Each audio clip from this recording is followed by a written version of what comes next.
அஸ்ஸலாமு அலைக்கும் வரஹ்மத்துல்லாஹி வபரகாத்துஹு. அல்ஹம்துலில்லாஹ். நாம் அனைவருமே மகத்துவமான ஒரு மாதத்தில் இருக்கோம். துல்ஹஜ் மாதம் அப்படிங்கிறது சாதாரணமாக நம்ம கடந்து போகக்கூடிய ஒரு மாதமே கிடையாது. இந்த மாதத்தில் நம்ம எல்லோருமே அதிக அளவு அமல் செய்யக்கூடியவங்களாக நம்ம இருக்கணும். நம்ம ஒரு சின்ன அமலை நம்ம செஞ்சோம் அப்படின்னாலே அல்லாஹ் தாலா பலம் வாய்ந்த நன்மைகளையும் பலன்களையும் நமக்கு கொடுக்குறான். எனவே இந்த மாதத்தில் இருக்கக்கூடிய அதுவும் இந்த துல்ஹஜ் 10 நாள் நமக்கு மிக முக்கியமான ஒரு நாள். இந்த நாளையும் இந்த நேரங்களையும் நம்ம பயன்படுத்திக்கணும். நம்ம வீணாக கழிக்கவே கூடாது. இந்த மாதம் முழுக்க நம்ம எல்லோருமே அவசியமாக தினமும் ஒரு முறையாவது ஓதிக்கொள்ள வேண்டிய ஒரு அற்புதமான துஆவை தான் நம்ம இன்றைக்கு பார்க்க போகிறோம். இன்ஷா அல்லாஹ் இந்த மாதம் முழுவதும் நீங்கள் எப்படியாவது இதை மறக்காமல் இந்த ஒரு துஆவை மட்டும் அல்லாஹ்விடத்தில் கேட்டுட்டே வாங்க.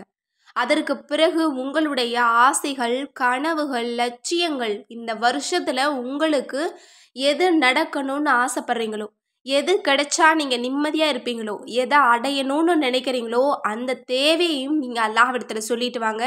ஏன்னா இது துஆ கபூலாகக்கூடிய அம்சங்கள் கொண்ட ஒரு துஆ. இந்த ஒரு துஆவுக்கும் இந்த மாதத்திற்கும் நெருங்கிய சம்பந்தம் இருக்குது. இப்போ அந்த துஆ என்ன அப்படிங்கிறத பார்க்கலாம். அதுதான் நபி இப்ராஹிம் அலைஹிவஸல்லம் அவர்கள் கேட்ட துஆ. நபி இப்ராஹிம் அலைஹிவஸல்லம் அவங்களுக்கும் இந்த துல்ஹஜ் மாதத்திற்கும் நெருங்கிய சம்பந்தம் இருக்குது. அல்லாஹ் தஆலா நபி இப்ராஹிம் அலைஹிவஸல்லம் அவங்களுடைய இறையச்சத்தை, அவங்களுடைய இறை நம்பிக்கையை சோதிக்கக்கூடிய வகையில் தான் நமக்கு இந்த தியாக திருநாள் கிடைச்சிருக்கு. அவங்கள முன்னிட்டு தான் இந்த நாளை அல்லாஹ் தஆலா நமக்கும் கொடுத்துருக்கான். எனவே இன்ஷா அல்லாஹ் இந்த மாதம் முழுவதும் நபி இப்ராஹிம் அலைஹிவஸல்லம் அவங்க ஓதி அல்லாஹ் தஆலா உடனே பதில் கொடுத்த இந்த துஆ கபூல், அல்லாஹ் தஆலா திருக்குரானில் நமக்காக கொடுக்கப்பட்ட இந்த ரப்பனா துஆவை இன்ஷா அல்லாஹ் தினமும் ஒரு முறை ஓதிட்டு அதற்கு பிறகு உங்களுடைய தேவைகளை நீங்கள் கேளுங்க. எந்த ஆசை உங்களுக்கு நடக்கணுமோ கேளுங்க. ஏன்னா இது துஆ கபூல் ஆகக்கூடிய அம்சங்கள் கொண்ட வார்த்தை. ரப்பனா துஆவில் எதை எடுத்து ஓதினாலும் நமக்கு பலன் நிச்சயமாக கிடைக்கும். அதுலேயும் இது ரொம்ப ரொம்ப ஸ்பெஷலான ஒரு துஆ. அதுவும் இந்த மாதத்தில் நாம் அனைவருமே கட்டாயம் ஓத வேண்டிய துஆ. இப்போ அந்த துஆவை நான் ஓதி காட்டுறேன். ரப்பனா தகப்பல் மின்னா இன்னக அன்த ஸமீஉல் அலீம் வதுப் அலைனா இன்னக அன்த தவ்வாபுர் ரஹீம். எங்கள் இறைவனே, எங்களிடமிருந்து இப்பணியை ஏற்றுக்கொள்வாயாக. நிச்சயமாக நீயே யாவற்றையும் கேட்பவனாகவும் அறிபவனாகவும் இருக்கின்றாய். எங்களை கருணையுடன் நோக்கி எங்கள் பிழைகளை மன்னிப்பாயாக. நிச்சயமாக நீயே மிக்க மன்னிப்போனும் அன்புடையோனுமாக இருக்கின்றாய். ரொம்ப அற்புதமான அழகான வரியாக இருக்குது. இதில் துஆ கபூல் ஆகக்கூடிய அத்தனை அம்சமும் இருக்குது. ரப்பனா அப்படின்னு கேட்குறதே ஒரு துஆ கபூல் அம்சம்தான். இதில் இன்னக அன்த ஸமீஉல் அலீம் அப்படின்னு அல்லாஹ்வை குறிப்பிட்டு சொல்லக்கூடிய 2 திருநாமங்கள் இருக்குது.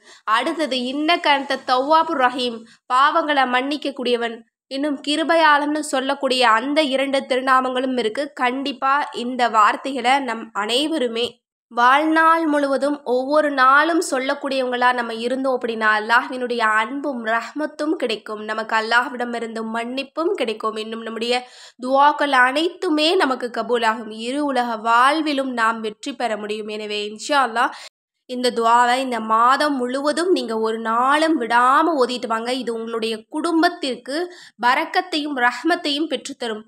நீங்கள் வேணால் பாருங்கள், இந்த மாதம் இதை ஓதி பாருங்கள். இந்த வருடம் முழுவதும் உங்கள் குடும்பத்தில் எவ்வளவு நிம்மதி அல்லாஹ் தஆலா கொடுத்துருக்கான், எவ்வளவு மகிழ்ச்சியை கொடுத்துருக்கான், எவ்வளவு பிரச்சனைகள் நீங்கி இருக்கு அப்படிங்கிறத நீங்கள் கண்கூட உணர முடியும். எனவே இது குடும்பத்திற்காக ஓதக்கூடிய ஒரு துஆ தான். எனவே கட்டாயம் நீங்கள் ஓதுங்க. உங்களோட வீட்டில் இருக்கக்கூடிய அத்தனை பிரச்சனையும் நீங்கள், உங்களோட வீடு வளமானதாக இருக்கும். அதற்கு பிறகு நீங்கள் கேட்கக்கூடிய துஆவும் உங்களுக்கு கபூலாகும் இன்ஷா அல்லாஹ். நீங்கள் பாருங்கள், இந்த வருஷத்தில் நீங்கள் கேட்கக்கூடிய அத்தனை ஆசைகளையும் அத்தனை துஆக்களையும் உங்களுக்கு உடனுக்குடன் கபூலாக்கி தருவான். எனவே இன்ஷா அல்லாஹ் நபி இப்ராஹிம் அலைஹிவஸல்லம் அவர்கள் ஓதிய இந்த அற்புதமான துஆவை நாமும் ஓதி இதனுடைய சிறப்பையும் பலனையும் அடைந்து கொள்ள எல்லாம் வல்ல அல்லாஹ் நம் அனைவருக்கும் நற்கிருபை செய்வானாக. ஆமீன் என்று கூறி இந்த பதிவை நிறைவு செய்கிறேன். இந்த விஷயங்கள்லாம் உங்களுக்கு பிடிச்சிருந்தது அப்படின்னா இந்த சேனலை லைக் பண்ணுங்கள், ஷேர் பண்ணுங்கள், கமெண்ட் பண்ணுங்கள், கண்டிப்பாக சப்ஸ்கிரைப் பண்ணுங்கள். அஸ்ஸலாமு அலைக்கும் வரஹ்மத்துல்லாஹி வபரகாத்துஹு.